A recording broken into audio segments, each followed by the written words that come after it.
Olá pessoal, boa tarde. 25 de fevereiro de 2023, 14 horas. E aqui estou para dar continuidade ao estudo da obra Em Busca da Verdade, realizado pelo canal Mood, e eu sou Vitor Antenore Rossi. Estamos no encontro de número 4, capítulo 1.3, A Aquisição da Totalidade. Quando se conquista uma floresta densa, o primeiro movimento é o de abrir-se clareiras na sua escuridão e densidade, a fim de que entre a luz e haja espaço para a edificação do que se transformará em posto avançado de serviço e de repouso. O inconsciente é uma floresta densa, a parte submersa de um iceberg, flutuando sobre as águas tumultuadas da existência física. Joana começa fazendo essa analogia com a ideia de uma floresta, né? Então, como aqui no estado de São Paulo, os bandeirantes. Que você olha para a Mata Atlântica fechada e começa a ir em direção a ela. Em dado momento, você vai buscar um espaço onde você possa montar um acampamento. Se esse espaço não existe, você acaba tendo que criá-lo, né? Abrindo uma clareira. É justamente isso, um espaço onde a claridade pode entrar. Isso vai abrindo construções e o espaço vai aumentando até que a civilização ali se forme. Dentro da ideia do inconsciente, da sombra, de tudo isso que nós vimos nos estudos anteriores, na aula anterior, isso fala sobre a ideia de o que significa essa luz. Como que eu abro essa clareira dentro da minha mente? Como que eu confronto essa sombra? Tá? Então, com relação a isso, é trazendo novos conteúdos, trazendo novas percepções, meditando, olhando para dentro, né? Ou seja, insight, e assim vai. Nota do expositor. No livro Os Arquétipos e o Inconsciente Coletivo, no capítulo 1, sobre os arquétipos do inconsciente coletivo, Jung diz o seguinte: uma camada mais ou menos superficial do inconsciente é indubitavelmente pessoal. Nós a denominamos inconsciente pessoal. Este, porém, repousa sobre uma camada mais profunda que já não tem sua origem em experiências ou aquisições pessoais, sendo inata. Esta camada mais profunda é o que chamamos inconsciente coletivo. Eu optei pelo termo coletivo pelo fato de o inconsciente não ser de natureza individual, mas universal. Se eu não me engano, esse trecho foi trabalhado na primeira aula desse estudo.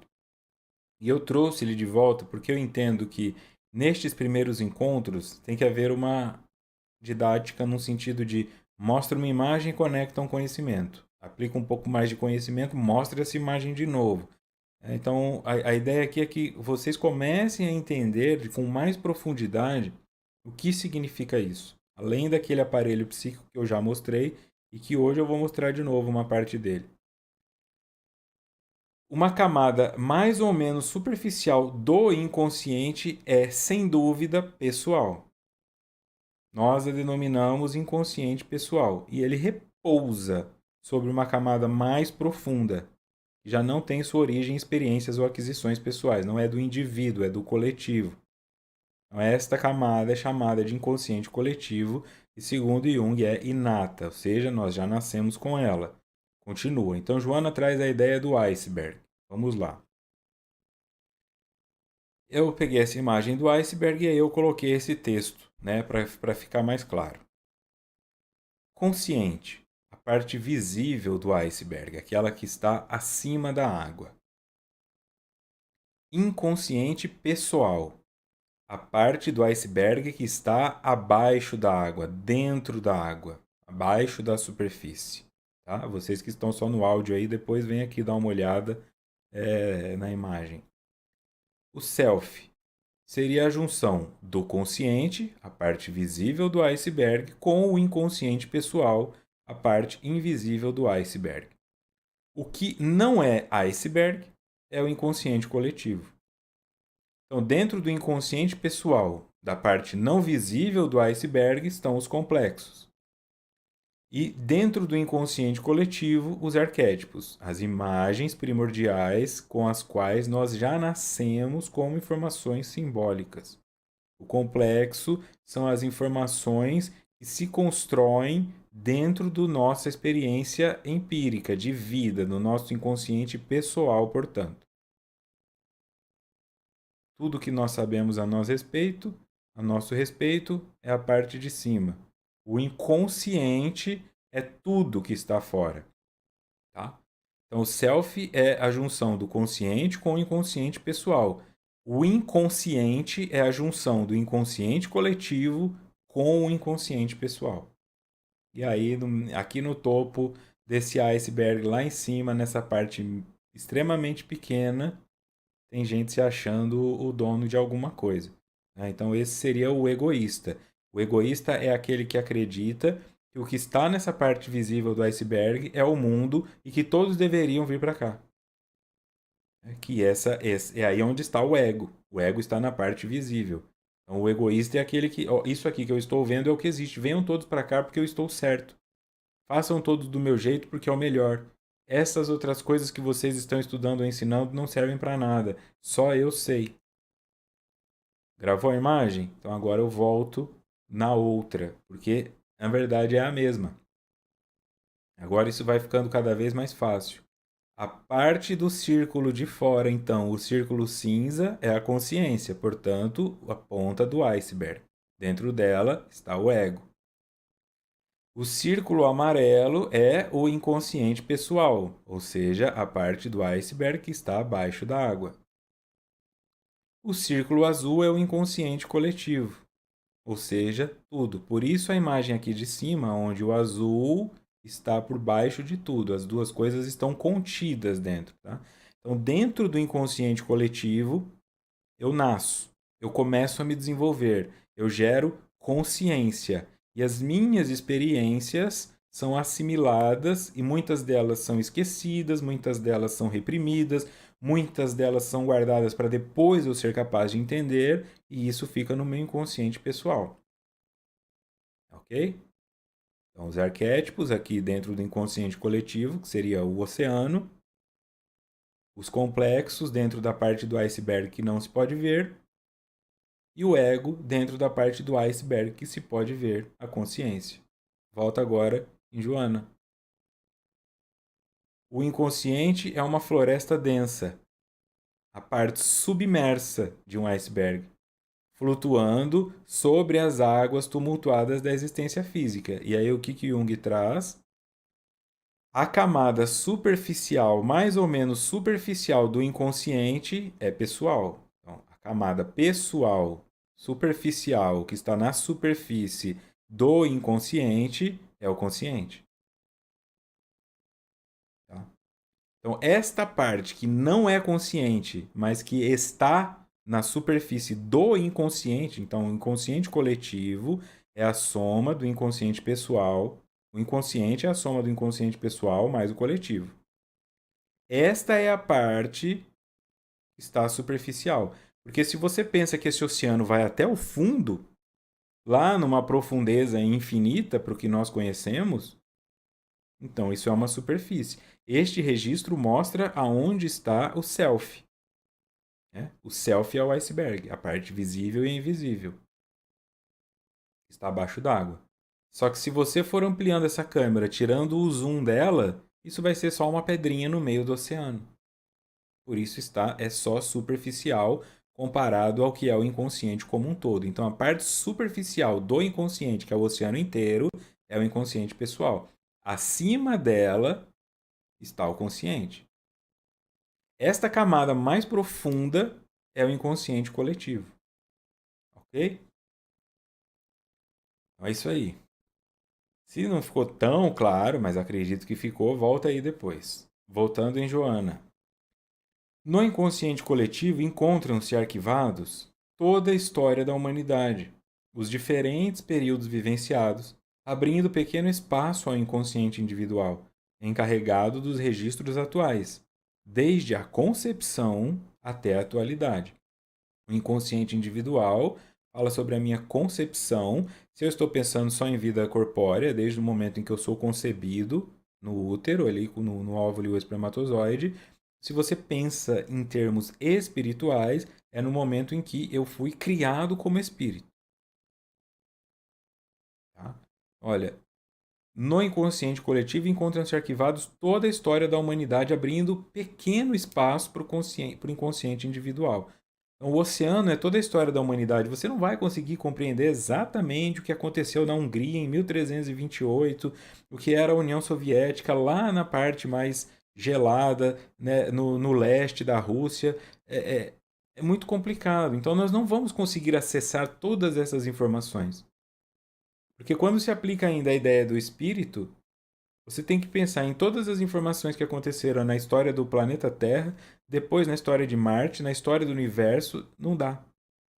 Essa seria a questão de falar o que seria Deus. Tudo que rege isso tudo, que nós não vamos conseguir. Então, meio a esse oceano, começa a se formar uma consciência, um princípio inteligente que vai se desenvolvendo até tornar-se um espírito. Este é o self. Eu boiando no meio do todo, de toda a história. E aqui, humildemente, quando eu falo eu, não estou falando eu, Vitor, estou falando nós como seres, o eu humildemente tentando colocar mais um livrinho, mais um capítulo nessa biblioteca chamada inconsciente coletivo. Há profunda sensatez e veracidade na informação, considerando-se que o Self se estruturou ao largo das sucessivas reencarnações, por onde esse princípio inteligente desdobrou os conteúdos adormecidos em germe, seu Deus interno, até o momento da consciência. Profunda sensatez e veracidade na informação. Eu considero que o Self, a soma do consciente com o inconsciente pessoal, o iceberg inteiro, se estruturou ao largo das sucessivas reencarnações, por onde esse princípio inteligente desdobrou. Então ele foi, pensa num papel dobrado, bem pequenininho, você vai desdobrando, desdobrando até que ele vira uma folha A4, até que vira um sulfite. Nós fomos nos desdobrando.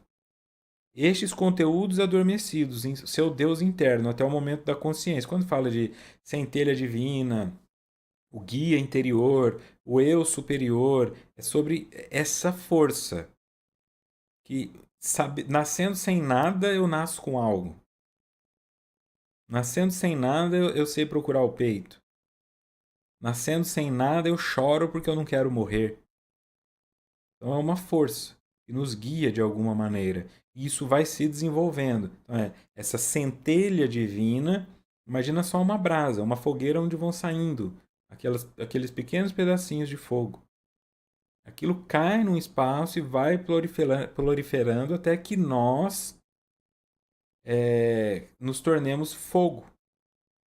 Este fogo como símbolo transformador, este fogo como símbolo alquímico da transformação. Então, tudo que eu ingiro, a maçã que você come, você transforma isso em você. Tudo que você assimila vai aumentando o seu tamanho. Então, o seu corpo pode transformar qualquer coisa em corpo. Né? Isso foi um trecho do Sadhguru. Eu vi ele falando, né? Você transforma tudo que você come em corpo. Então, essa é a mecânica, essa é a engenharia do corpo humano. A maçã vira corpo, a banana vira corpo. É uma banana, e de repente, olha o que você tá. Olha o tamanho que você ficou só se alimentando. Tá aí, de repente, com 1,90 m, 1,30 m ou 140 quilos. De onde veio tudo isso? Seu corpo foi transformando. Então, nós vamos nos renovando.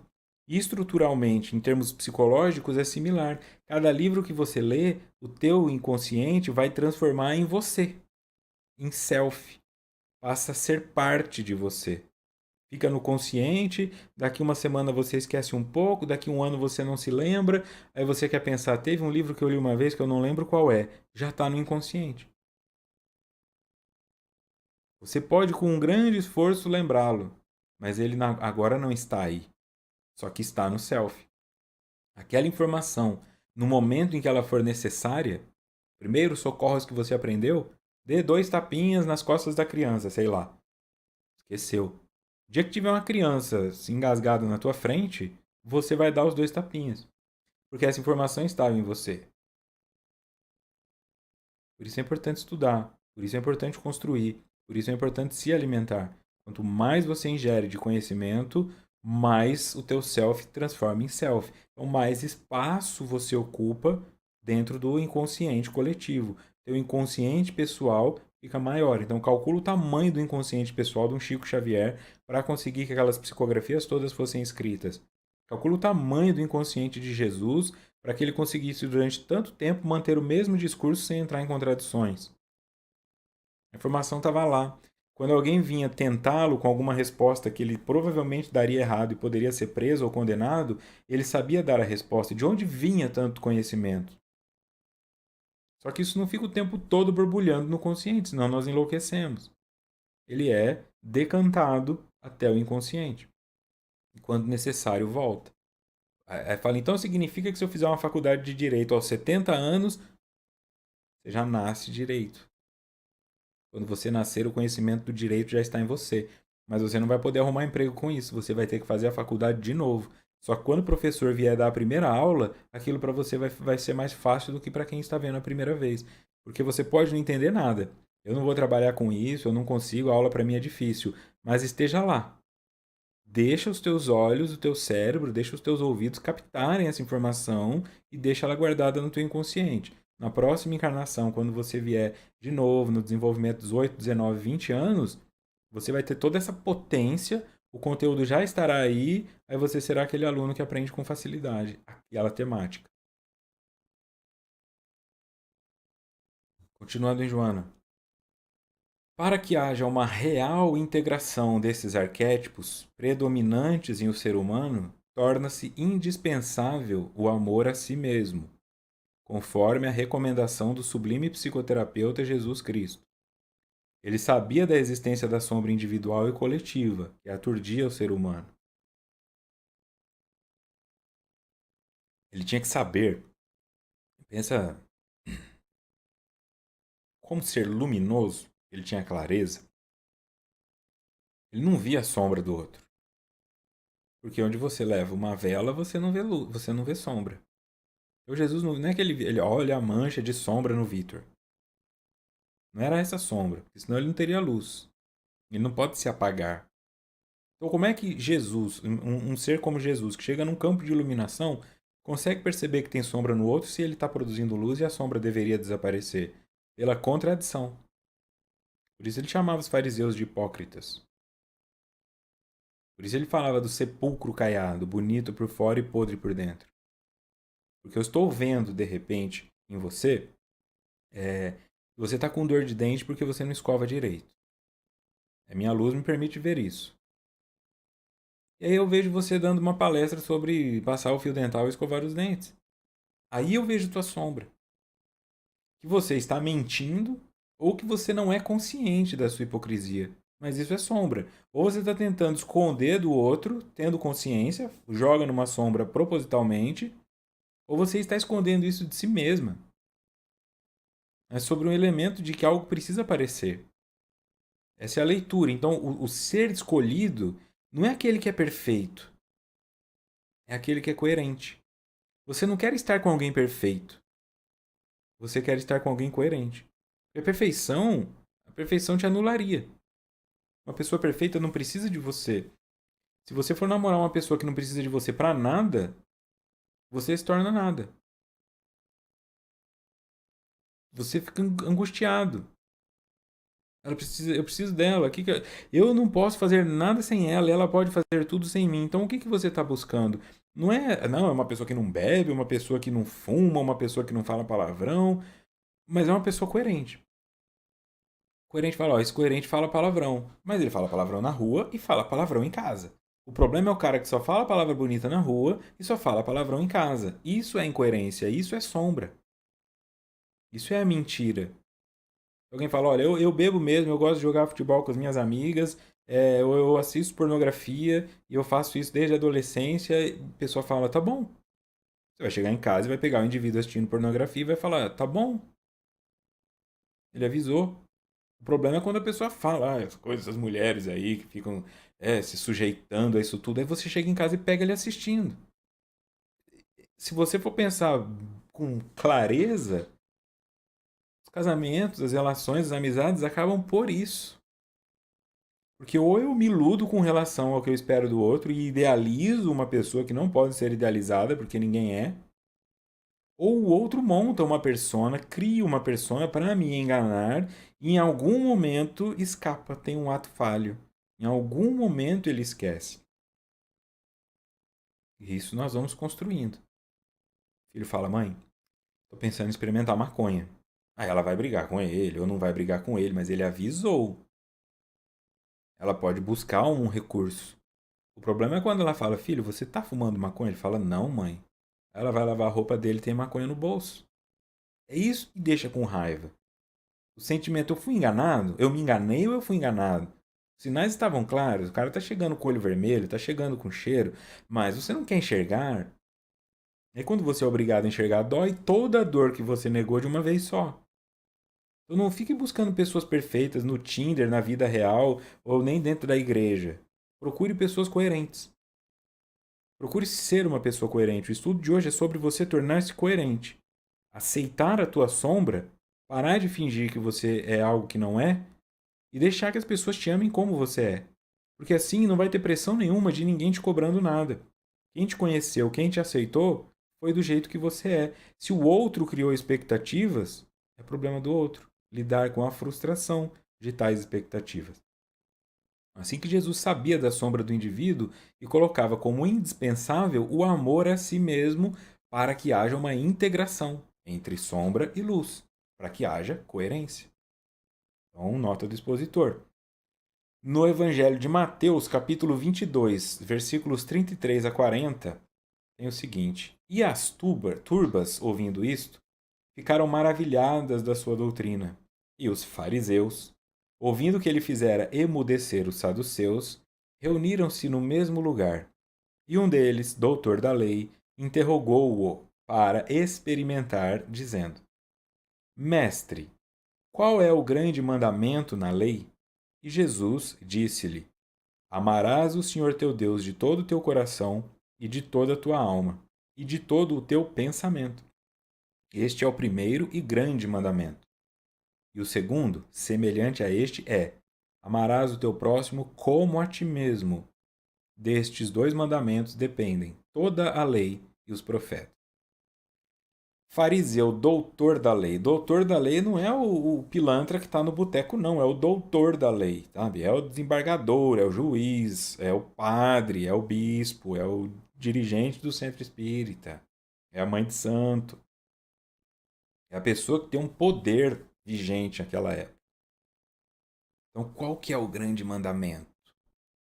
Porque quer ver Jesus se enroscar. Amar a Deus de todo o coração, de toda a alma e de todo o pensamento. Afeto, espírito e matéria. Né? Razão, emoção e espiritual. As conexões. Amar o Deus o tempo todo. Tá com câncer? Ama a Deus. Não tá? Ama também. Ganhou na loteria? Ama. Perdeu o emprego? Ama também.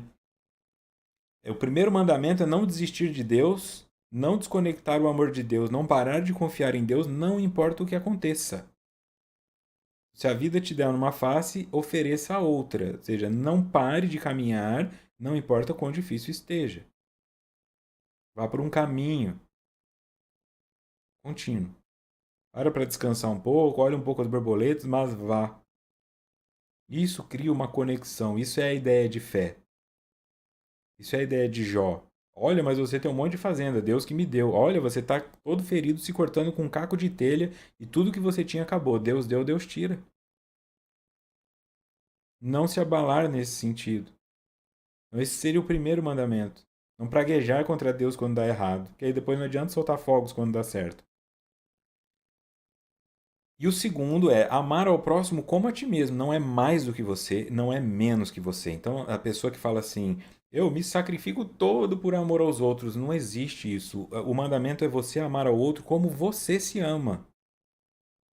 Então você não se cobra. Poxa, eu chamei meu marido ali para apertar um parafuso, ele não deu conta, chamei ele de burro. Mas quando eu vou apertar o parafuso, eu me chamo de burra também. Tá ótimo, tá seguindo o mandamento de Jesus. Isso é coerência. Você não tem como dar para o outro mais do que você dá para você.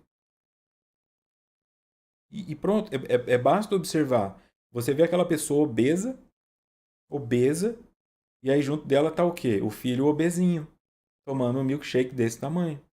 Aquele casal que o cara tem 140 quilos, a mulher tem 120 quilos e a criança tem 80 quilos com 12 anos. Eles estão dando pro filho o que eles dão para eles.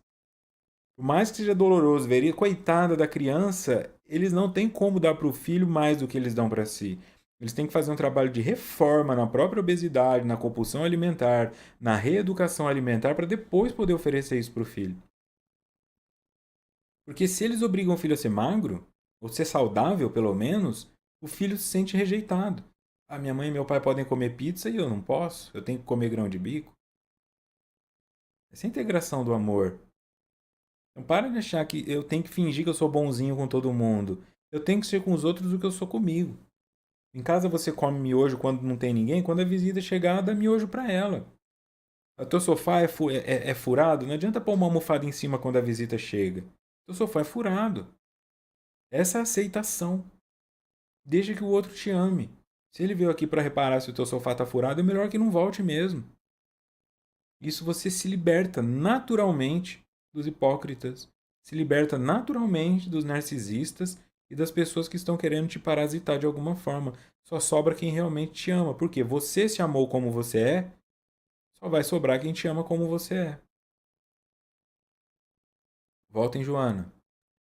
Quando o indivíduo não se ama, certamente apaixona-se, deslumbra-se, admira o outro a quem diz amar, até a convivência demonstrar que se tratou apenas de uma explosão sentimental sem profundidade nem significado.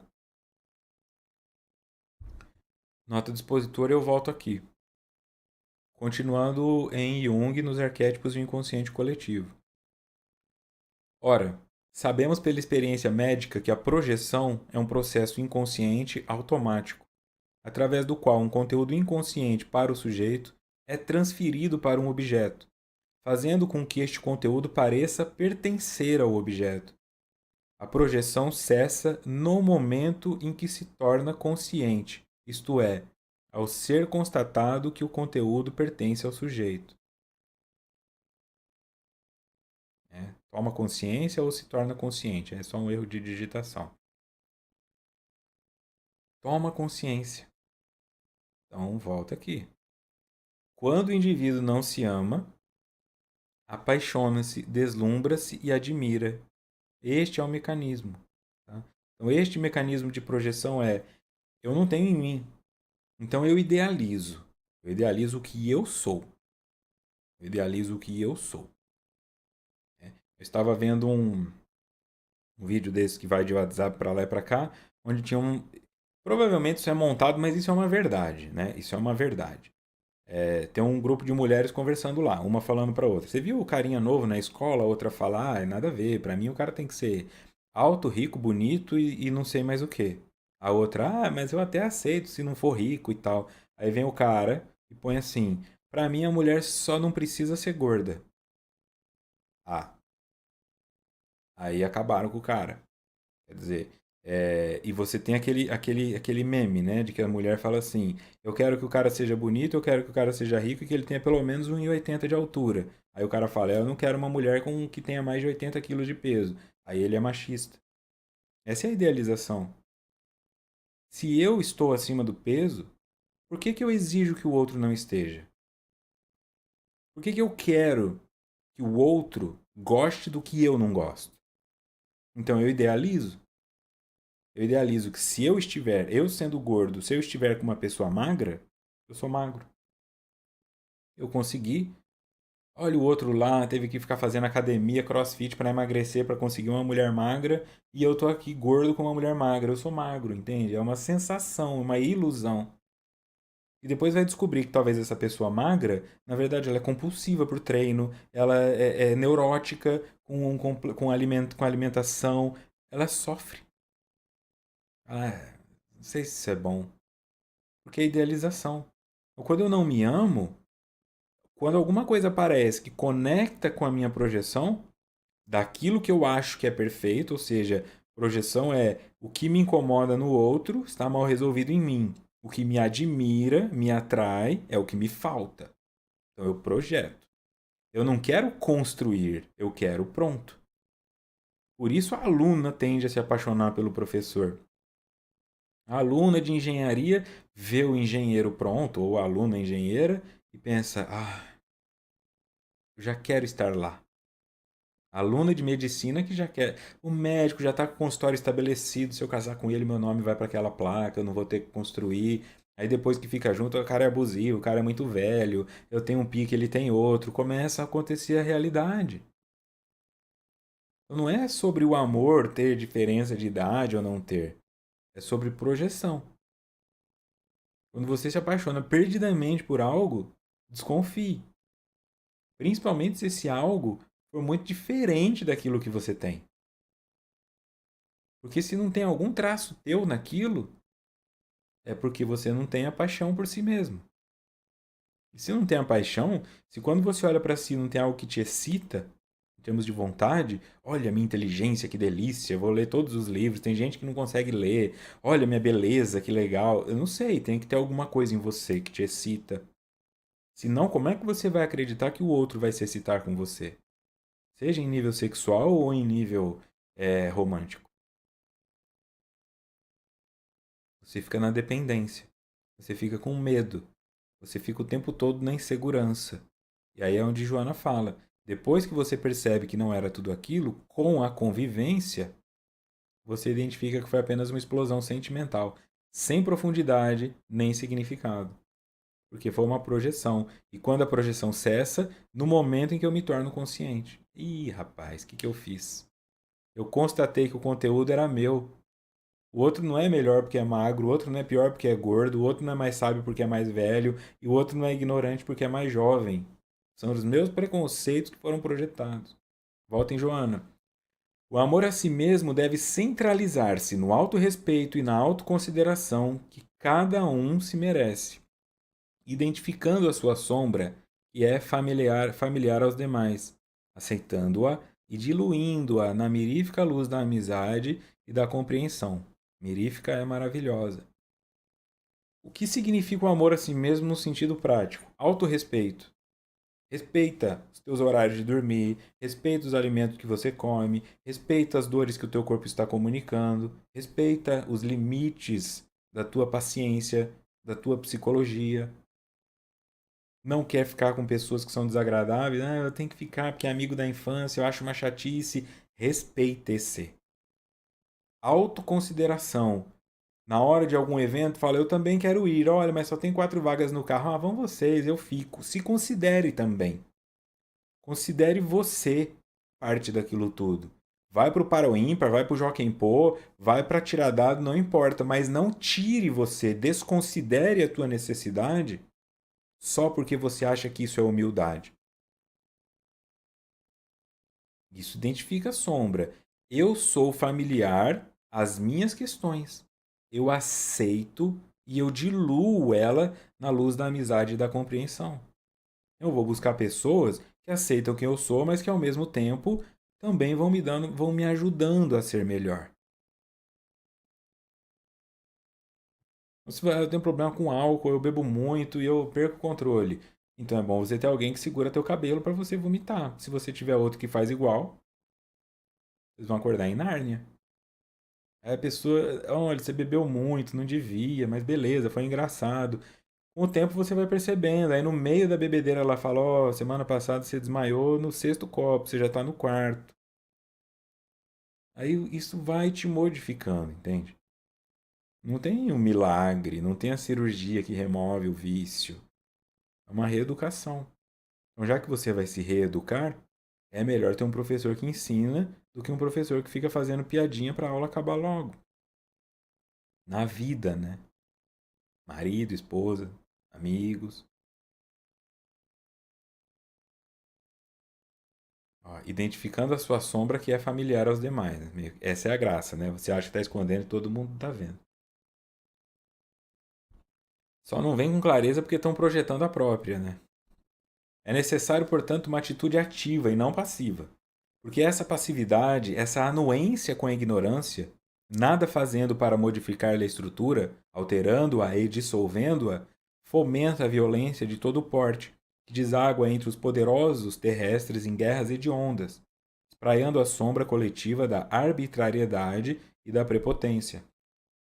Não adianta eu ficar esperando, a reeducação é um processo ativo, tá?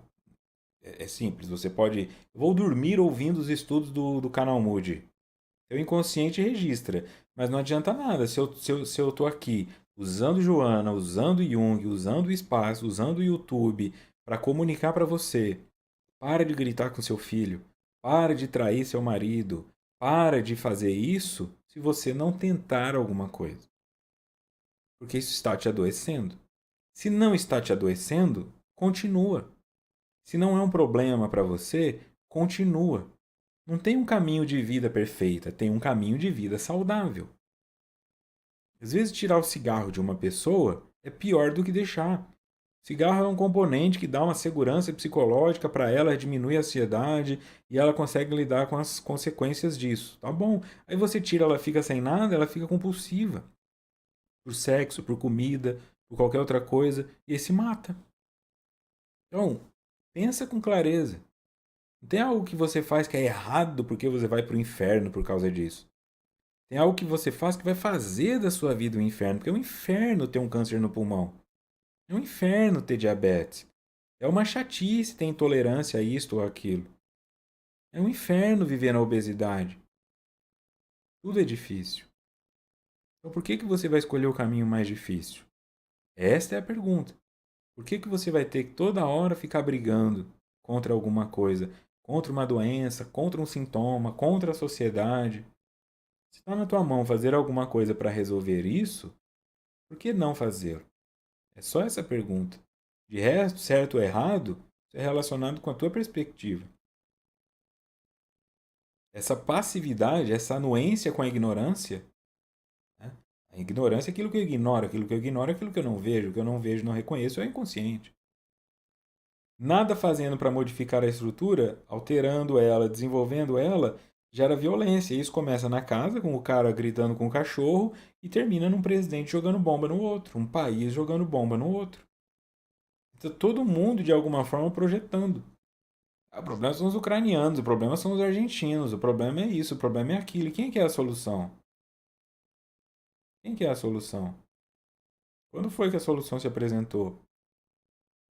Qual é o elemento que você acredita que vai resolver o problema? Aí a pessoa fala, é o presidente que eu escolhi, é a linha ideológica que eu escolhi. Resolve qual problema? O seu?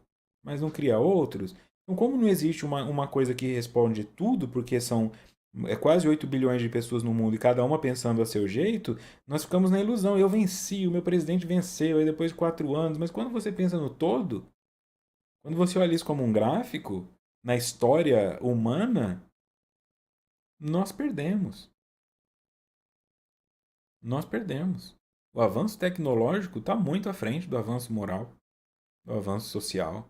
Nós perdemos. Você tem um celular de 12 mil reais, mas tem um cara que rouba ele e te mata com uma arma de 800. E tua vida não vale nada. Então, é um local para pensar. Nós não estamos pensando, por isso é um movimento inconsciente. Ninguém deve ignorar a voz interior, especialmente quando crítica ou mordaz, responsável por comentários depreciativos da própria pessoa ou de referência a outrem. Torna-se necessário seu enfrentamento lúcido e natural, diluindo a tensão que se estabelece entre o consciente e o inconsciente. Essa voz interior, o que Joana cita é a expressão não ignore aquilo que você faz. Então, se você critica muito, eu não gosto de mulher, eu não gosto de preto, eu não gosto de branco, o que é isso? Por que isso? Ou se você fala, eu não sirvo para nada, eu sou um idiota, eu tenho o dedo podre. Escuta. Tem mesmo? E o que fazer para não ter mais? Como curar o dedo podre? Como curar o racismo? Como curar a homofobia? Você que prefere curar o gay, que não é doente, do que curar a si? É mais fácil curar o gay do que a homofobia? Esse local. Um elemento de percepção. Aquilo que me incomoda no outro está mal resolvido em mim. Então aquilo que você mais critica é o que mais você precisa ouvir. É o que mais você precisa olhar. De todas as coisas que o mundo mostra, por que é essa que se destaca? Por que você acha um absurdo? É um homem beijando o outro, ou uma mulher beijando o outro, ou um homem, um indivíduo que nasce homem querer se sentir mulher, mas não acha um absurdo um cara batendo com uma marreta na cabeça de um porco para fazer bacon. Enquanto tem gente que tá ali, desesperado, lutando pelo porco e nem enxerga o gay, entende? O que é figura para você e o que é fundo. É só a tua ilusão. É só o seu ponto de vista. Nós todos estamos certos e estamos errados, dependendo do ponto de vista. A questão é estudar o seu. Por que te incomoda tanto?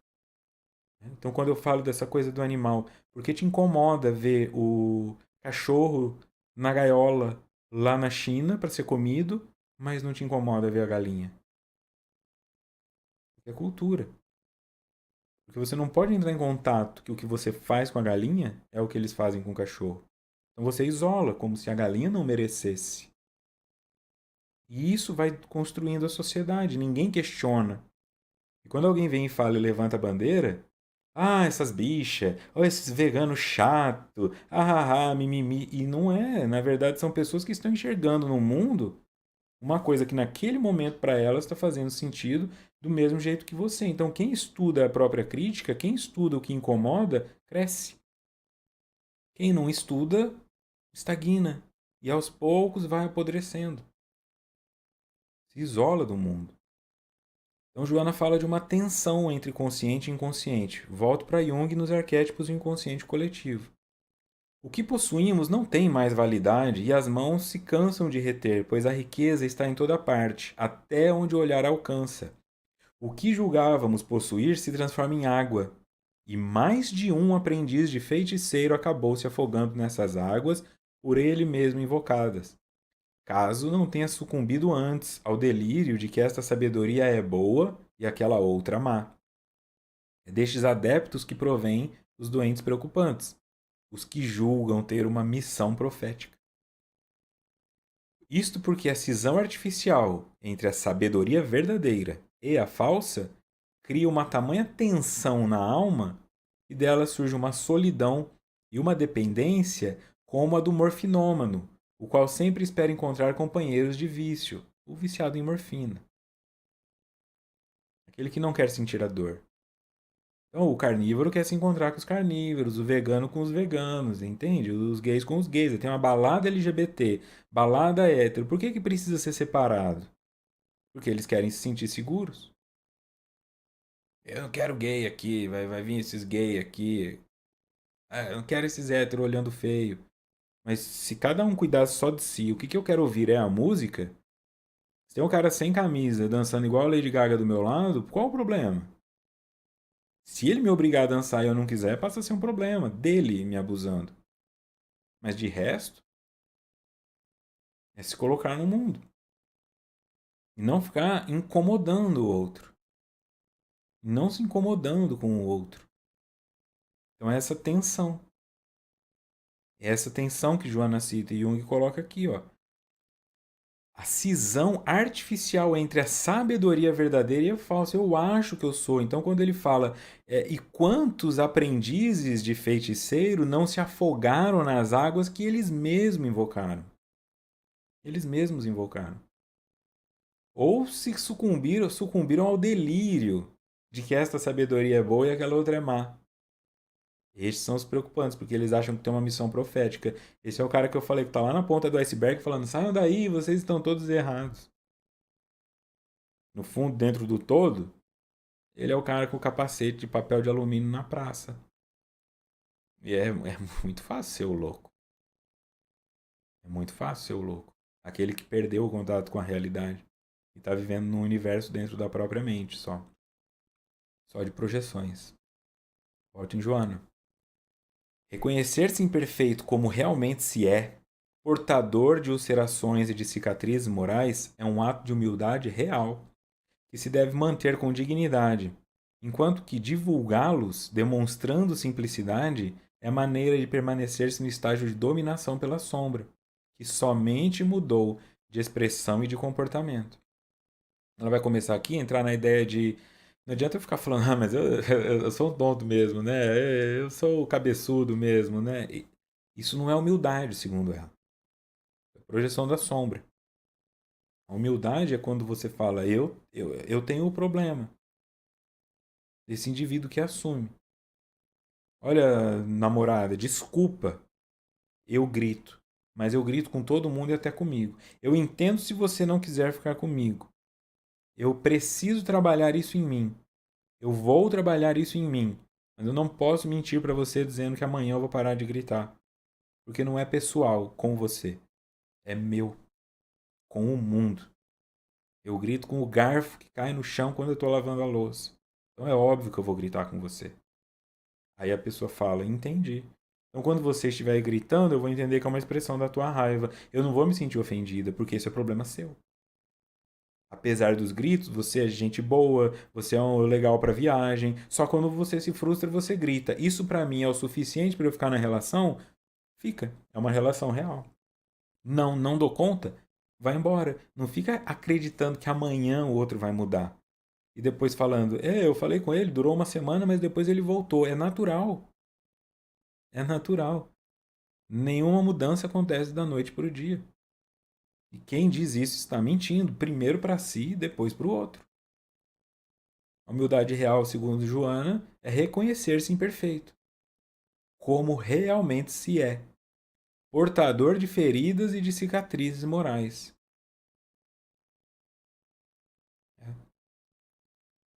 Deu aqui, agora vai.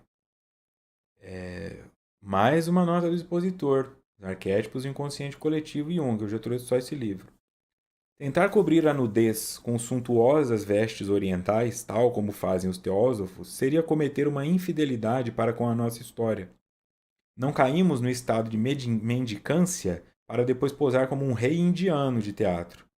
Mais vale, na minha opinião, reconhecer abertamente nossa pobreza espiritual pela falta de símbolos do que fingir possuir algo de que decididamente não somos herdeiros legítimos. Porque aqui Jung está falando daquelas pessoas, e hoje se vê muito isso, que elas estudam um estudo de Ayurveda, de Veda, de hinduísmo, e de repente elas já estão namastê. De yoga, faz uma aula e pensa que yoga é a posição. Fala, eu tenho uma riqueza de símbolos dentro do cristianismo, mas parece que eles não valem nada. E aí tem um cara lá na China achando super legal a cruz, o símbolo. Então não adianta eu ficar assim, eu sou um mendigo do meu símbolo, eu sou um mendigo da minha verdade, mas eu poso como rei indiano. Namastê, gratiluz e não sei o quê. Mas sabe a profundidade milenar de uma herança, faz um curso de acupuntura e acha que é acupunturista. É uma cultura, compreende? Não vem de graça. Você está num aprendizado. Tem que começar por algum lugar, né? Eu falo assim, quando eu falo de achar que é acupunturista, não é assim, eu sei os pontos, não. Acupunturista que eu falo é aquele chinês lá que você entra em silêncio, ele vai pondo os pontos, ele sabe exatamente onde está cada coisa só de olhar para você, já tá o bisavô, o trisavô, a avó, todo mundo fazia. Então nós chegamos agora, pegamos um pedacinho e poso como rei indiano, é isso que ele está dizendo. Então é melhor eu assumir o meu real tamanho da minha pobreza de símbolos, da minha pobreza de signos, seja qual for a tua pobreza, de paciência, de tolerância. E aí você vai em direção a trabalhá-la. Volta em Joana. Jesus, que é inabordável psicologicamente, porque paira acima de todas as criaturas, como biótipo especial, jamais se subestimou ou adotou epítetos depreciativos para demonstrar humildade. Pelo contrário, sempre referiu-se como o enviado, o Messias, o Filho de Deus, a luz do mundo, o pão da vida, etc., demonstrando sua autoconsciência. Então, o epíteto é alcunha, qualificação. Essa ideia de ficar se colocando apelido pejorativo, se diminuindo. Eu sou humilde porque não dou conta mesmo. Calma, que eu tô gordinho, que eu tô muito magro, mas eu vou chegar lá. Eu sou frango mesmo aqui na academia. Você levanta 2 quilos. A maioria das pessoas nesse momento está no sofá não levantando nada. Então não tem essa. ficar constrangido porque o outro é grande, ou se deixar constranger pela grandeza do outro. Porque o grande de verdade não constrange. O grande de verdade guia. O grande de verdade é a referência. Ele não está lá para esmagar o outro, ele está lá como um farol, como um ponto de referência. Então esse pode ter 120 quilos de músculo, mas ele é desse tamaninho. A única coisa que ele fica é: sai daí, frango, deixa eu usar.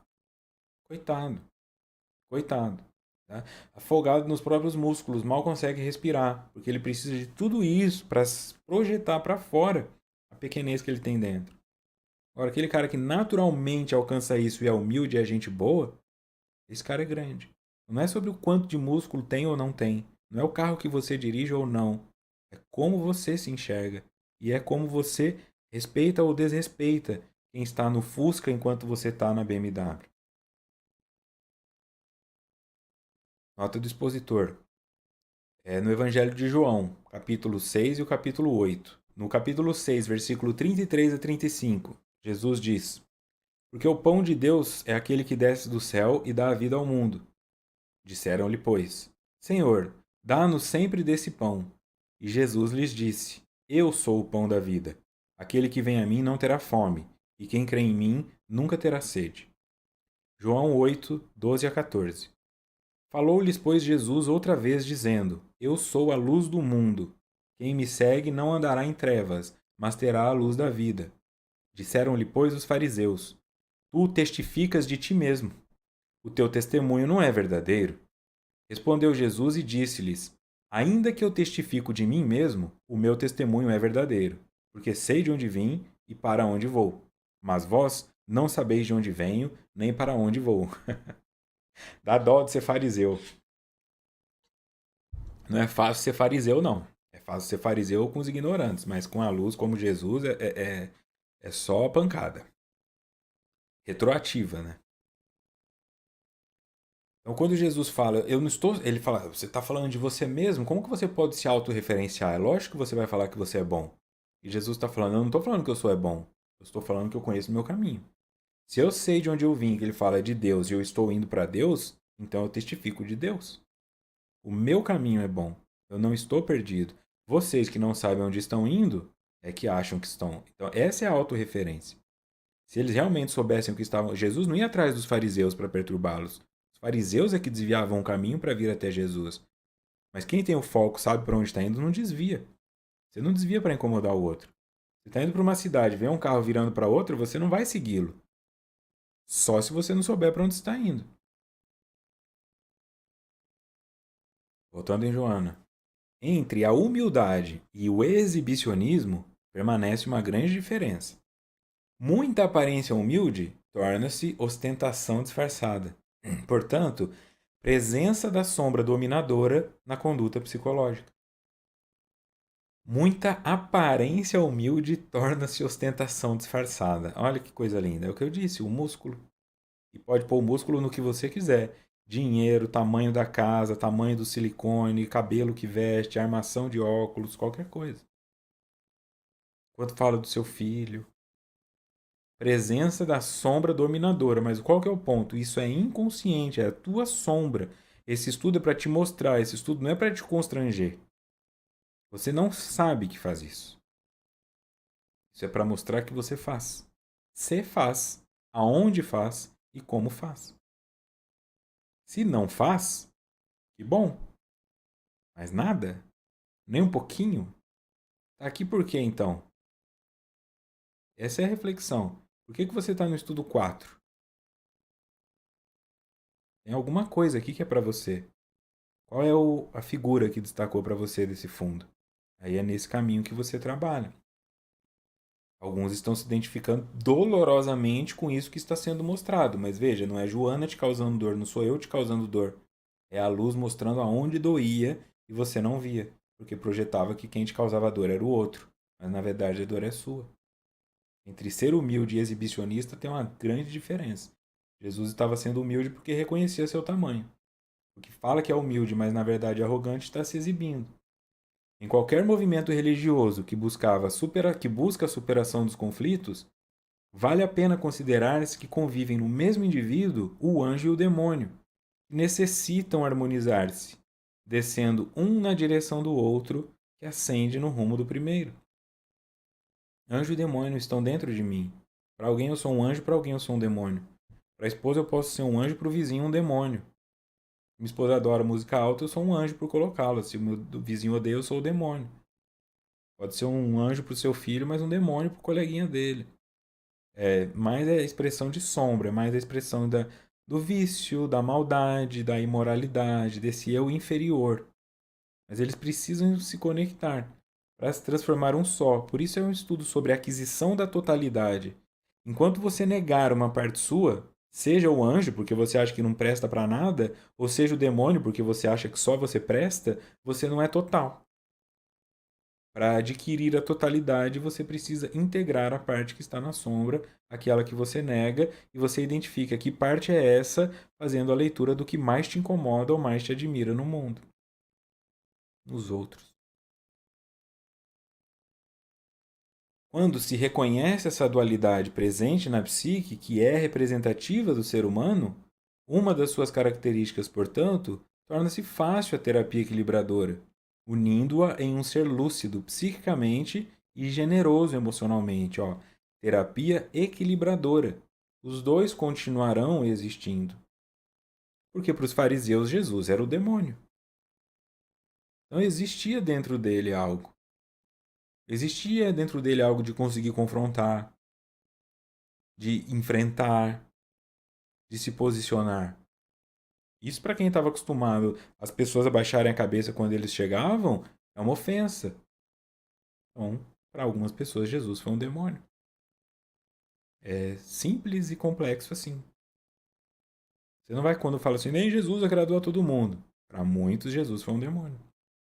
Então, por que você pensa que você não será? E dentro desse aspecto do que é demônio, tinha um monte de gente que gostava e ainda gosta de Hitler. E ainda tatua suástica. Ou seja, até ele, para algumas pessoas, é anjo. Chamam ele de anjo da morte. Não tem. Não, esse é o ponto. Ninguém está certo, ninguém está errado dentro da perspectiva geral. É de onde você está. Se você é judeu, Hitler é um demônio. Se você é nazista, é um anjo. É o escolhido. Cabe a você determinar que tipo de integração você vai fazer dessa separação, dessa fragmentação, para começar a gerar um equilíbrio. Perceber que de vez em quando você vai ter aspectos um pouco mais negativos, mas na média você tem uma vida saudável.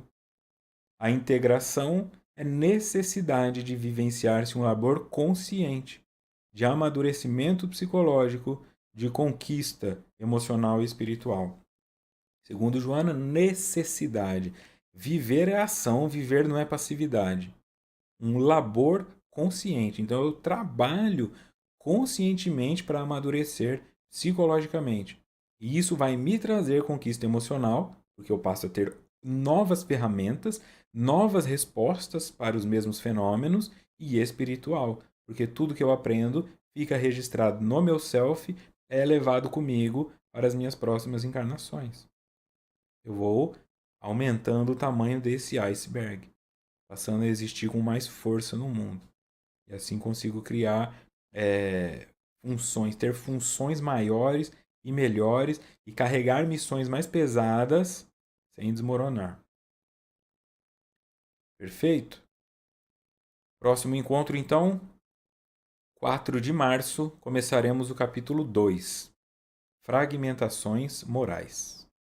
Muito obrigado pela companhia, obrigado a todos e todas vocês que deixam comentários e ajudam no compartilhamento desses vídeos para que esta informação, esta luz, chegue a mais pessoas.